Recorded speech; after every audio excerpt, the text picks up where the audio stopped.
बिस्मिल्लाहिर्रहमानिर्रहीम अल्हम्दुलिल्लाहि रब्बिल आलमीन वस्सलातु वस्सलामु अला रसूलिल्लाह व अला आलिहि व अस्हाबी अजमाइन अम्मा बाद।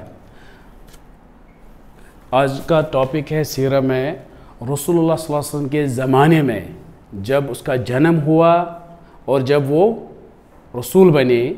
अब चूँकि जन्म से उतना इम्पोर्टेंट नहीं है, जब वो रसूल बने उस वक़्त की दुनिया क्या थी, यानी कि जब वो रसूल बने उस वक्त की दुनिया क्या थी, मतलब दुनिया में क्या हालात थे, कैसी दुनिया थी, तो उस बारे में आज पहले ये कि अगर कहीं पे आपको लगे कि थोड़ा और एक्सप्लेन करना है आप बता सकते हो, क्योंकि ये थोड़ा सा ज्योग्राफी रिलेटेड है। देखो, दुनिया को तकसीम किया गया है, पहले एक तो ज़मीन है और पानी है, फिर ज़मीन को डिवाइड किया गया है 7 हिस्सों में, जिनको 7 कॉन्टिनेंट्स बताते हैं। 7 हिस्से, वो 7 हिस्से देखो, एक ये हो गया Asia, Europe, Africa, Australia, Antarctica, north America, south America, ये 7 पूरी दुनिया यही है। मतलब ये एक हिस्सा ज़मीन का है, ये एक हिस्सा है, ये एक हिस्सा है, ये सारा। अब जैसे कि हम कहते हैं अमेरिका वो यहाँ है, या बाकी जो उसकी कंट्रीज़ वो यहाँ पे हैं। एक एक में तकरीबन 50, 60, 40 कंट्रीज़ हैं। जैसे कि सऊदी अरब जो है वो ये है, तो वो एशिया में आता है, इंडिया भी एशिया में आता है, ये सारा एशिया में आता है। अब ये अच्छी तरह समझना, जहाँ ज़्यादा ज़रूरत होगा एक्सप्लेन करेंगे वहाँ करेंगे, बाकी हम फिर फास्ट चलेंगे उसमें। अब अगर हम देखेंगे, देखो 571, आज क्या तारीख है, ईयर है 2022 है, ठीक है ना। हिजरी कैलेंडर हम अब बात नहीं कर रहे हैं, क्योंकि हम उस ज़माने की बात कर रहे हैं जब हिजरी कैलेंडर नहीं था, तो इसलिए हमें ये कैलेंडर लेना है। तो 571 जो है, मोहम्मद सल्लल्लाहु अलैहि वसल्लम का जन्म 571 में होता है, और आज क्या है, हाँ, अगर आज इस साल का जन्म हुआ है तो सही बुखारी की हदीस की कहता है कि 40 साल की उम्र में ये क्या बने, नबी बने, रसूल बने। तो ये 1 साल हो गए तो उसके बाद 39, तो कितना बन गया 610, यानी कि 610 ईस्वी। और आज क्या है, अब जो हम बात करेंगे वो इस ईस्वी की बात करेंगे, 610 की। अब आपको जहन में ये रखना है जो हम अभी बात करेंगे वो इसके बारे में है, ठीक है। 610 में दुनिया कैसी थी, अब जाएंगे ये आज की दुनिया, बट उस वक्त ऐसी नहीं थी। जो 7 कॉन्टिनेंट्स थे उस वक्त, मगर पहले तो पता भी नहीं था 7 कॉन्टिनेंट्स थे कि नहीं, क्योंकि वो ज़माना था जब लोग किश्ती में जाते थे, मगर डरते थे ज़्यादा दूर जाने से। क्यों? क्योंकि अगर ज़्यादा दूर गए, अगर हम नीचे गए, कहाँ नीचे, मतलब शायद ज़मीन ऐसे है एक जगह हम नीचे जाएंगे, मतलब ऐसे कुछ थेरीज थी, ऐसे लोग सोचते थे, तो डरते थे। क्योंकि दुनिया में पानी ज़्यादा है, तो जब ये लगता है ये समंदर इतना है कि आपको लगेगा सिर्फ समंदर है, तो लोग डरते थे। तो लिहाजा 610 में ये बिल्कुल नहीं था, मतलब लोगों को पता भी नहीं था ये था है कि नहीं, ये भी नहीं था। यही ज़्यादा इंपॉर्टेंस पे, बाकी जगह हम तेज चलते हो गए। 2 ये बिल्कुल, मतलब था नहीं का मतलब क्या है, लोग नहीं थे, पता ही नहीं, वो लोग नहीं थे, ये पता है, इक्के दुक्के से ये नहीं बोलता, कंट्री कोई नहीं थी। उसके बाद ये भी नहीं था। अब इसकी दलील क्या है, ये नहीं था, बहुत ही सिंपल है।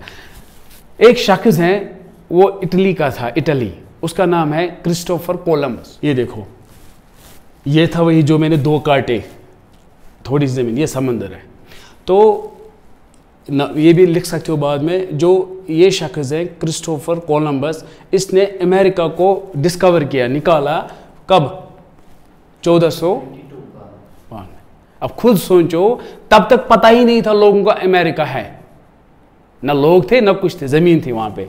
तो ये ऐसे है, ठीक है। अब देखो, और एक दूसरा हो गया जो मैंने कहा, ये भी नहीं था, क्योंकि किस शख्स ने किया वो मैंने बताया, क्रिस्टोफर कोलंबस ने। अब दूसरा, एंटार्क्टिका, यहाँ आज भी कोई नहीं रहता, मतलब परमानेंट रेजिडेंस नहीं है, घूमने के लिए अलग है, ऐसे कोई नहीं रहता। हो गई 3।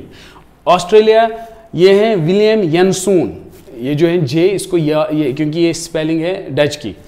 विलियम यनसून जो है 1606 में इसने ऑस्ट्रेलिया को डिस्कवर किया। तो इसका मतलब है रसूलुल्लाह के ज़माने में इनके बारे में पता ही नहीं था।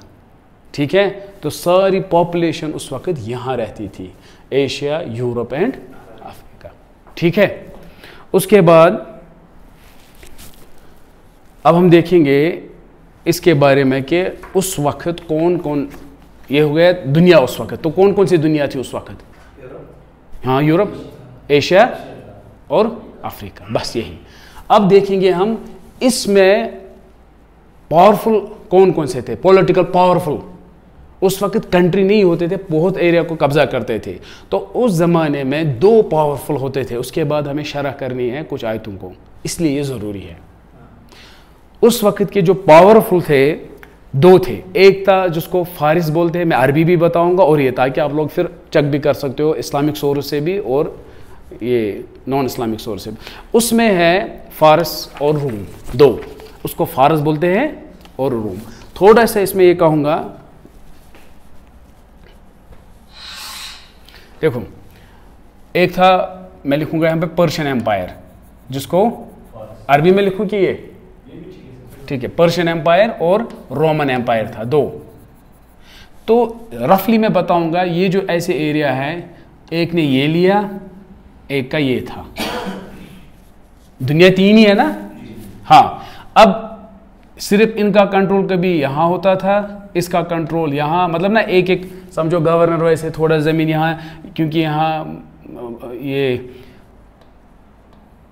इस एरिया में यमन में हैं, तो दूसरा जो अफ्रीका है, यहाँ से भी कुछ एरिया में ऐसे, यहाँ से भी या तो कोई अलग बॉडी होती थी या फिर भी डिपेंड होते थे। तो जनरली 2 पावरफुल होते थे। कौन कौन से? जो यहाँ पे हैं ये पर्शियन था, हैं, फारस, ठीक है, और यहाँ से था ये रोम था। रोम मतलब अहल किताब।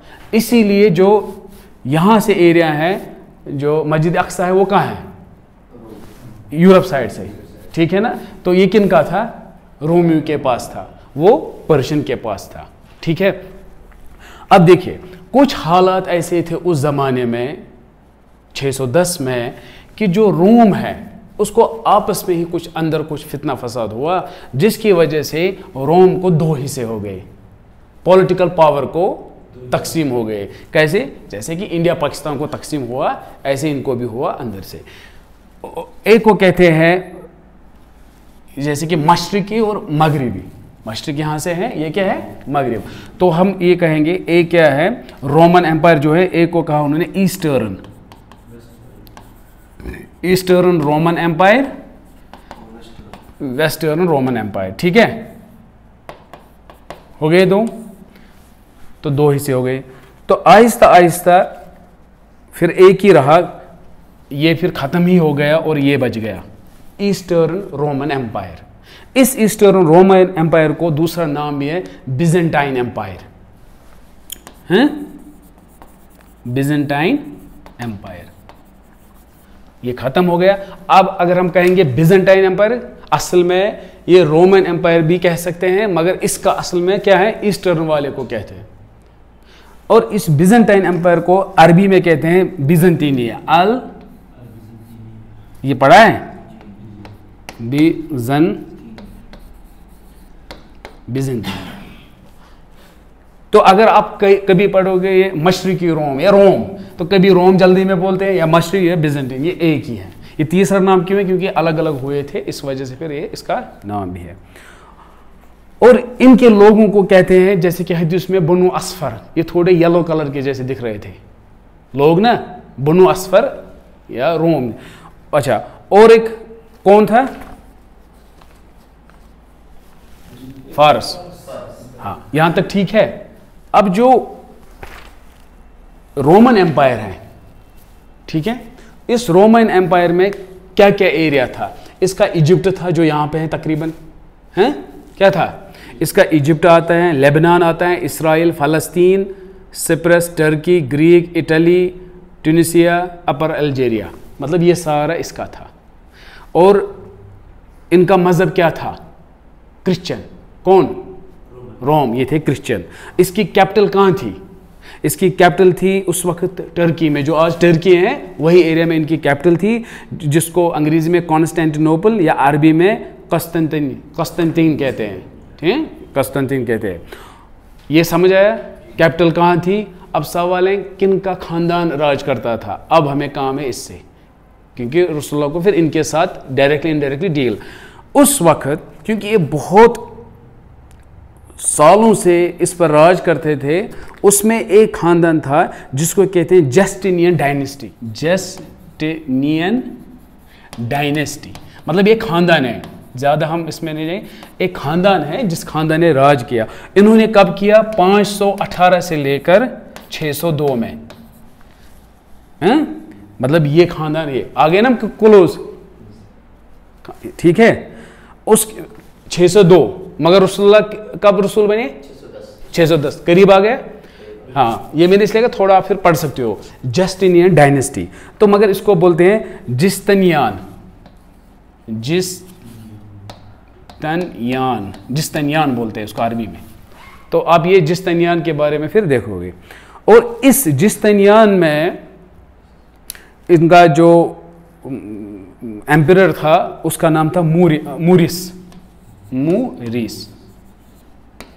यह है मूरिस, ठीक है। ये था तकरीबन 602 तक, क्योंकि मैंने कहा ना 602 तक। अब अच्छी तरह समझ, ये 602 उसके बाद दूसरे खानदान ने ओवरटेक किया इस रोमन एम्पायर को, जो ये इस डायनेस्टी से बिल्कुल नहीं थे, जिन्होंने 600 नॉन डायनेस्टी, जिन्होंने 610 से लेकर फिर पहले 602 से लेकर 610 तक किसी और ने किया था, जो ये खानदान, क्योंकि उनको आपस में ऑलरेडी फितना था। दूसरा है उसने किया, वो कम टाइम तक चला, मगर 610 में कोई खास आया, वो है हिरकेलियन डायनेस्टी। वह मैं लिखूंगा यहाँ पे, क्योंकि हिरकल बोलते रहते हैं, वही है मुअस्ससों के साथ जो हुआ था, ठीक है। हिरकलियन डायनेस्टी जो 610 से लेकर 695 तो पहुंच गए हम रोमन एम्पायर से। हम पहुंच गए, क्या हुआ, क्या खानदान था 610 तक। अब 610 में इनका खानदान राज कर रहा था। अरे समझ आया यहां तक अच्छी तरह? अब इसके खानदान में कौन था? इसका नाम था हिरकल। क्या नाम था?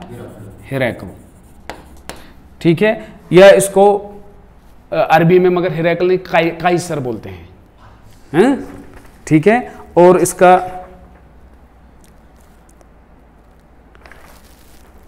हिरकल, इसके अलग अलग नाम है, सीजार, काइसर, डिपेंड कौन से जबान वाले बोलेंगे इसको, ठीक है।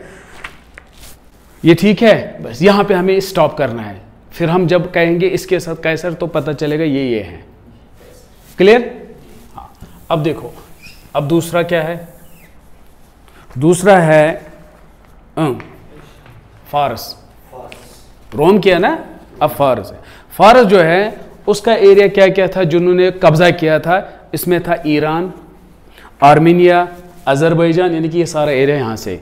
उसके बाद है तुर्कमेनिस्तान, इराक वगैरह। और उनकी जो कैपिटल थी अपने एरिया में, उन्होंने कैपिटल क्या रखी थी? उसको कहते हैं टेसिफोन। हाँ, ये मैं लिखूंगा यहाँ पे, सी से होता है, हाँ, सी साइलेंट है, टेसिफोन। मगर अरबी में इसको कहते हैं दो नाम, कुछ टेसिफोन को लिखते हैं तैसाफाजिन,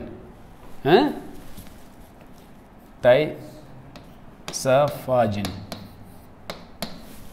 ठीक है। या इसको मदियन भी बोलते हैं अरबिक में, हैं। तो दो नाम इसके हैं। कुछ लोग इसी को लिखते हैं कुछ लोग इसको मदियन बोलते हैं। और यहाँ पे भी बहुत सारे खानदान ने राज किया। उसमें से फिर एक खास खानदान है जो वो था सैसेनिड डायनेस्टी, SASSANID डायनेस्टी, यानी कि इस खानदान ने है। इसने 224 से लेकर 670 तक किया। तो रसूलुल्लाह आ गए ना, हमें यही मकसद है, हम वहां तक पहुंचे। जब हम बात करेंगे आपको सिर्फ इसके खानदान के बारे में पढ़ना है, कौन था अगर ज़्यादा, बाकी को। तो 610 2 to 4 से लेकर यहाँ तक उन्होंने ये। और यहाँ पे चूंकि खानदान ने बहुत टाइम तक राज किया है, इसमें से 22nd जो था, क्या बताएंगे उर्दू में 22nd 22, हाँ 22वां जो शहनशाह था, रूलर था, उसका नाम था किसरा। क्या था नाम? किसरा। ठीक है। और कौन सी डायनेस्टी कौन थी? सैसेनिड डायनेस्टी। और इसको बोलते सासानिया, सासानिया, पढ़ा था कभी? हाँ, अब समझ आए मैं कहाँ कहाँ पहुंचा था। ठीक है। या सासानियून फिर अरबी में लिखते हैं, फिर सासानियून है, तो इस तरह सासानिया। ठीक है। तो ये दो, ये हम आ गए करीब करीब उस, तो ये थी उस वक्त ये दुनिया, समझो दो थे बहुत ही पावरफुल, और वो दो राज कर रहे थे इन दो में सबसे ज़्यादा। और इन दोनों को अब बचा कौन? एक था बिजेंटाइन और सैसेनाइड जंग। जंग किन के बीच में होता था? बिजेंटीन और सैसेनाइड। यही मुझे बताना था। इनकी जंगें कंटिन्यू रही, कंटिन्यू रही, कंटिन्यू रही। कब तक? इनकी जंग अगर आप देखोगे वहां लिखते हैं बिजेंटीन और सैसेनिड जो है 602 से लेकर 6208। जब भी आप जंग पढ़ोगे ये जंग है। मतलब हिंदुस्तान पाकिस्तान का जंग ये मत है चलो निकलो तलवारें लेके बात खत्म। जंग तो अभी भी है। और कब से है? तो कभी सुकून से है, कभी ज़्यादा लड़ाई। यहाँ पे भी यही है। अभी इंडिया पाकिस्तान को कितना ये हो गया है कश्मीर के रिलेटेड? कहते हैं ना कोई 92, मुझे नहीं पता है, 90 से हुआ। तो अगर आपको अभी हिस्ट्री के ना, आप कल कहोगे बच्चों को 90 से जंग थी, ये जहन में रहेगा, रोज जंग करते थे, ऐसा नहीं है, बट हालात ऐसे थे। कभी जंग तो अच्छा नहीं था। इनका भी यही था। यहाँ पे कहते हैं 602 से लेकर 628। अच्छी तरह समझना ये डेट, और यही आपका सूरह रूम का शरा आएगा अभी। यही है सारा। अब हम आएंगे अपने पॉइंट पे, अभी तक ये कर क्या रहे थे हम, ये समझ आया? वक्त ये चल रहा है, 610 इसमें आ रहा है, हैं? तो 610 मतलब रसूलुल्लाह नबी बन गए, वो बन गए। ध्यान में रखो ये चल रहा है अभी 610, हैं? अब देखो क्या हो जाएगा। अब देखो यहां से हुआ क्या। हालात ऐसे होते हैं कि मक्का के दौर में स्टार्ट में क्या हुआ कि उनको एबिसिनिया जाना पड़ा। कहाँ पे? नजाशी। वो जहन में रखो, वो वक्त था। तो लोग वहाँ पे जुल्म चल रहा था, फिर वो अमन की तरफ आ गए। अमन कहाँ था उस वक्त? नजाशी, अफ्रीका, हबशा, हाँ हबशा, ठीक है, वहाँ गए। तो काफिरों से मुसलमान को बचने के लिए वो कहाँ बचे? क्रिश्चियन के पास। यही पॉइंट इंपॉर्टेंट है। मुसलमान के उस वक्त को काफिरों से बचना था, तो किसके पास बचे? बस यही पॉइंट है। जब क्रिश्चियन ने उनको पनाह दिया वहाँ पे, काफिरों को थोड़ा था कि यार अहले किताब इनके रिश्तेदार है, ठीक है, ये इनके क्या है? रिश्तेदार। तो फिर वहाँ से, जैसे कि आजकल न्यूज़ आती है, वहाँ क्या हुआ, वहाँ क्या हुआ, वहाँ से न्यूज़ थी कि पर्शियन और रोमन में जंग चल रही है। अब पर्शियन जो है फारस, वो आग की पूजा करते थे, और रोमन जो है वो अहले किताब। तो अहले किताब वो समझते थे इनके करीब हैं। क्यों करीब हैं? क्योंकि नजाशी ने पनाह दी, वो भी अहले किताब है। आप समझ गए ना? तो उनको हमदर्दी, अब उनको क्रिश्चियन से नफरत थी और पर्शियन के साथ क्या थी? हमदर्दी। अभी आजकल इंडिया पाकिस्तान का मैच होता है, मुसलमान को किसकी ज़्यादा होती है? मतलब ऐसे ही समझो, ये फिर नहीं कि ये खेल है, वैसे ये भी था, ये उनके हैं, ये हमारी है। तो पर्शियन जो है वो किन के रिश्तेदार बन गए? ऐसे पर्शियन में फारस, काफिरों के। ये जहन में रखो, यहाँ ही रहो आप, बन गए ना। अब मतलब उनको तनज़ करना वगैरह ऐसे था। यहाँ से जंग चल रही है जो मैंने अभी कहा। तो जंग हो गई पर्शियन और रोमन में। पर्शियन ने जीता, रोमन को बड़ी खतरनाक हार दी। किन को हारा? हारा किसने? फिर से रोम ने हारा, रोम ने हारा, बहुत ही खतरनाक तरीके से हारा। लिहाजा ये न्यूज़ जब मक्का में भी पहुंची, वो खुश हो गए, अच्छा हुआ इन मुसलमानों को क्यों? क्योंकि अहले किताब आपके दोस्त है, अच्छा हुआ आप लोगों को, आपको भी हम ऐसा ही करेंगे, देखना। आप समझ गए क्यों? नजाशी उनका हमदर्द था इस वजह से। अब ये सुनकर मुसलमान जो कुछ ही थे वो तो बहुत परेशान थे, उनको टॉन्टिंग करते थे, देखा ऐसा ही आपको भी कौरमा बनाएंगे वगैरह वगैरह, ये ऐसे सिचुएशन हो सकती है, ऐसे अल्फाज। फिर वो तो ऑलरेडी उस जुल्म में थे उस वक़्त, उन पे क्या क्या चल रहा था वहाँ पढ़ेंगे अपने वक़्त में, तो थोड़ा सा ये मुझे यहाँ बताना है इसके बारे में। फिर क्या हुआ? फिर हुआ ये कि जब इनको बहुत टॉन्टिंग, और ऊपर से पहले वाले जो मुसलमान थे वो कभी नहीं बनेंगे, वो मुस्लिम में नंबर 1 पे वही है। जैसे हम कहते हैं पहले ईमान किसने लाया, वो क्यों इंपॉर्टेंट है? हालांकि बदरी से भी ज़्यादा कौन है? हाँ, जनरली बदरी नंबर 1 है माने जाते हैं, ये बदरी हैं, मतलब जैसे कि 5 स्टार है ना, ऐसे ये उनको यही था। उनसे भी बेस्ट हैं पहले वाले। अब पहले वाले जो अल्लाह के सबसे क्लोज बंदे हैं, पहले वाले मुसलमान, अब उन अल्लाह सुब्हानहू व तआला को कैसा लगेगा? फिर आप सुने उनने क्या किया, सूरह रूम नाजिल हुआ, यही सिचुएशन याद रखना, सूरह रूम नाजिल हुआ, क्या कहा? अलिफ लाम मीम गुलिबत रूम, यानी कि अल्लाह सुब्हानहू व तआला अपने मुसलमानों को क्या कहता है? हाँ भाई, रोम ने हारा। ये वही मैंने भी कहा, रोम ने हारा, ठीक है। फिर क्या है? फी अदनल अर्ज़, ये अदनल अर्ज़ क्या है? साथ साथ थोड़ा कहूँगा, इसके 2 मीनिंग है, करीबी या वसी, ठीक है। करीबी ज़मीन में उन्होंने हारा। ये करीबी ज़मीन क्या है? देखो, अगर आप देखोगे दुनिया का सबसे ऊंची जो ज़मीन है, जिसको हम फिर पहाड़ बोलते हैं, दुनिया की सबसे ऊंची ज़मीन या ऊंचा पहाड़, फिर जब उसको ज़मीन फिर नहीं बोलते हैं, हम फिर बोलते हैं पहाड़, कौन सा है? Mount Everest. 8848 मीटर हाई है। अगर मैं कहूँगा दुनिया में जो ज़मीन है, ज़मीन पानी नहीं, सबसे नीचे क्या है? जो निचला पानी, आप कहोगे जहाँ पे कुछ खोदा होगा वो वाला, मैं कहता हूँ ये आपने खोदा नेचुरली, जो सबसे नीचे होगा, तो वो है अदनल अर्ज़। कौन सा? जो जंग हुई थी रोम और पर्शियन के ये आपस में, जो जंग किसने हारी? रोम ने। वो हुआ था अदनल अर्ज़ पे। वो अदनल अर्ज़ क्या है? अभी सैटेलाइट की मदद से ये देखा गया, जो अदनल अर्ज़ हैं, सीरिया, इराक, जॉर्डन एंड फ़लस्तीन का एरिया जो हैं, जो डेड सी के नज़दीक हैं, दुनिया का सबसे निचला ये हैं, जो -423 मीटर डाउन है साता समंदर से, वो सबसे डाउन है, मतलब वो ज़मीन ही समझो डाउन बहुत है। तो देखो करामत क्या, मिरेकल देखो क्या है। तो अल्लाह सुब्हानहू व तआला ये नहीं कहा फलानी जगह जंग हुई, उन्होंने कहाँ कहा? उन्होंने इस एरिया का नाम क्या रखा? अदनल अर्ज़। तब तो पता नहीं था, आज हमें पता चलता है सैटेलाइट की वजह से, दुनिया में यही ज़मीन अदनल अर्ज़ है और कहीं पे नहीं है। तो क्लियर हो रहा है? कहाँ पे? फी अदनल अर्ज़, मतलब कंफर्म है इन्होंने हारा फलानी जगह, तो हो गए ठीक। फिर क्या है? वहुम मिन बादि गलबिहिम सयगलिबून, इसके बाद ये जीत जाएंगे। इसके बाद कौन जीतेंगे? हारा किसने? ऐसी खतरनाक तरह हारा कि जितना मुश्किल है। मगर जब ये आयत हुई, रिसाइटेशन हुई, तो उन्होंने क्या कहा? ये तो जीतेंगे। उसकी फिर और एक आयत क्या है? फी बिज़अ सिनीन, चंद सालों में, चंद सालों में।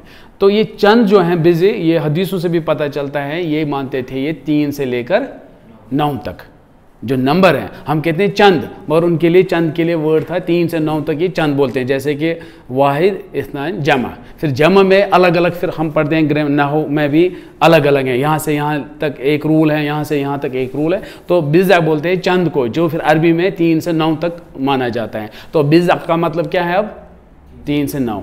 तो क्या कहा? ये जीतेंगे आगे इंशाल्लाह, ये जीतेंगे हैं। फिर क्या है? कब जीतेंगे? फी बिज़अ सिनीन, चंद सालों में। तो ये चंद साल 3 से लेकर 9 तक है। फिर क्या है? लिल्लाहिल अम्र, लिल्लाहिल अम्रु मिन क़ब्लुहु अल्लाह ही का फैसला है, पहले भी जब उन्होंने हारा, वमिन बाद में भी।